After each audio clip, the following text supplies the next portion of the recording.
Ард иргэдийн эрүүл мэндийн төлөө үргэлж зүтгэдэг цагаан нурмтууд бол эмч нар. Тийм ч учраас эрүүл мэндийн яамны эрүүл мэндийн тусламжийн газраас тус сургалтын 10 дахь аймагтаа зохион байгуулан ажиллаж байна. Сургалтанд Орхон аймгийн эрүүл мэндийн газрын дарга Мөнх Цэцэг, эрүүл мэндийн яамны уламжлалт хангах ухааны хэлтсийн дарга Балдан Дугур, эрүүл мэндийн яамны тусламж чанар аюулгүй байдал хариуцсан мэргэжилтэн оюун цэцэг нар тус оролцлоо. Тухайн аймаг орон нутагт үзүүлж байгаа тусламж үйлдэлтэй холбоотой чанар аюулгүй байдалтай холбоотой мэдээж мөн тухайн эмнэлэг эрүүл мэндийн байгууллагуудын магадлалын идэвхжтэй холбоотой асуудал тийм ээ. Ёс зүйтэй холбоотой, эмчнэрийн ёс зүй, харьцаа хандлагатай холбоотой асуудал чиглэлээ.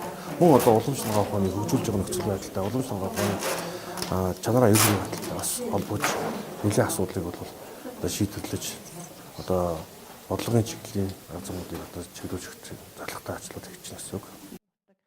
Үйлчлэгээний болон төрийн захиргааны байгууллагатай бол анхаарал Сургалтанд Орхон аймгийн эрүүл мэндийн үйл ажиллагаа явуулдаг 155 байгууллагын дарга эрхлэгч эмч мэргэжилтнүүд оролцлоо.